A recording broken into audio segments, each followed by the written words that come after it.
ఇప్పుడు నేను మీకు అపూర్వమైన శంఖాన్ని చూపించబోతున్నాను. అందులో ఓంకారం జ్వలిస్తుంది. చూడండి ఫ్రెండ్స్.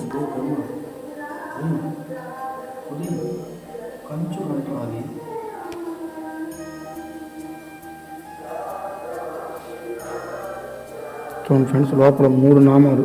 ఒక చెయ్యి పుట్టుకోవడానికి అనుకూలంగా మనం చేయి పెడితే చేయి పుట్టుకోవడానికి అనుకూలంగా శంఖం లోపల ఏ విధంగా ఉన్నాయి చూడండి. ఇదిగో ఎవరైనా ఆ శంఖాన్ని ఊదే వాళ్ళు ఈ విధంగా మనం ఏలు పెడతాం కదా, ఈ ఏలు పుట్టుకోవడానికి అనుకూలంగా ఏ విధంగా ఉన్నాయో చూడండి ఫ్రెండ్స్. లోపల ఆటోమేటిక్ శంఖానికే వచ్చినాయి. ఇటువంటి అపూర్వమైన శంఖాన్ని చూడటానికి కూడా మనం అదృష్టంగా భావించవచ్చు. ఇదిగోండి, న్యాచురల్గా వచ్చినటువంటి అద్భుతమైన శంఖం ఇది. దీని ఇటువైపు కనుక ఊస్తే ఆ శబ్దము ముల్లోకాలకు వినిపిస్తుంది అంటారు. అదేవిధంగా లోపల అసలుకి ఆ ఓంకారం రావడం అనేది అద్భుతం అండి.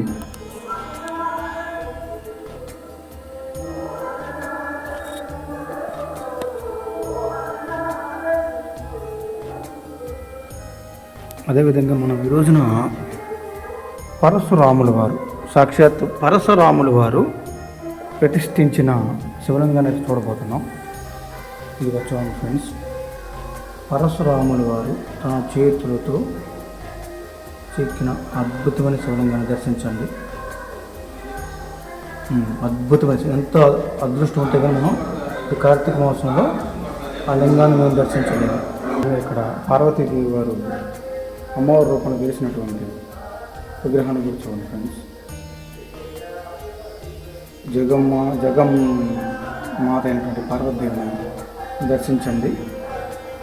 ఒక మాట చెప్పాలంటే, జగతం పితరం పార్వతి పరమేశ్వరం.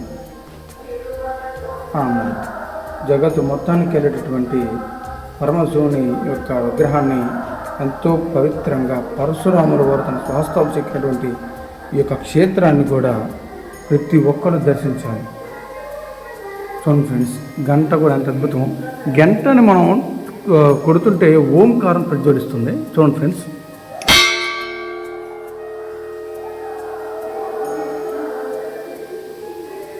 కొంత సమయం వరకు ఆ శబ్దం అలానే ఉండిపోతుంది. చూడండి ఫ్రెండ్స్,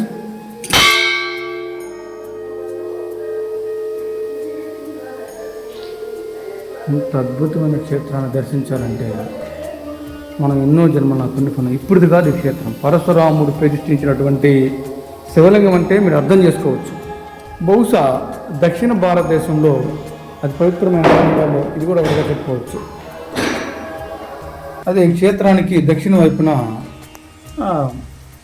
పోలేరు తల్లి విగ్రహం కూడా మీరు గమనించవచ్చు. అదేవిధంగా ఇక్కడ కాలభైరవ స్వామి యొక్క విగ్రహాన్ని కూడా ఇక్కడ ఉంటా మీరు గమనించవచ్చు. ఎంతో అపూర్వమైన చరిత్ర కలిగినటువంటి ఇంత అద్భుతమైన దేవాలయాన్ని ప్రతి ఒక్కరు దర్శించాల్సిందిగా నా మనవి. మీరు ఎవరన్నా ఈ టెంపుల్ని విజిటింగ్ కోసం ఎవరన్నా వస్తే, ఫ్యామిలీతో వచ్చినా సరే లేదా వనభోజనాల టైప్లో ఎవరైనా వచ్చినా సరే, ఇక్కడ వాళ్ళకి సౌకర్యాల కోసం వాష్రూమ్స్ కానీ అండ్ దట్టు వాళ్ళు ప్రశాంతంగా వాళ్ళ పిల్లలు కానీ వాళ్ళు కానీ గడపడానికి ప్రశాంతమైన వాతావరణం చూడండి ఎంత అద్భుతంగా. ఇక్కడ ఎంత చల్లండి గాలి, చుట్టుపక్కల పంట పొలాలు, ఆ మధ్యలో స్వామివారు. ఇక చూడండి ఫ్రెండ్స్, ఒక చిన్న కూర్చొని మనం ధ్యానం చేసుకోవడానికి కానీ లేదా సేద తీరడానికి కానీ ఇక్కడ చూడండి ఫ్రెండ్స్. అదిగో ఇక్కడ మరద్భుతం చూడండి. ఇదిగో ఒక బెల్ల వృక్షం. ఇటువంటి మారుమూల ప్రాంతంలో చోట బెల్ల వృక్షం ఒకటి.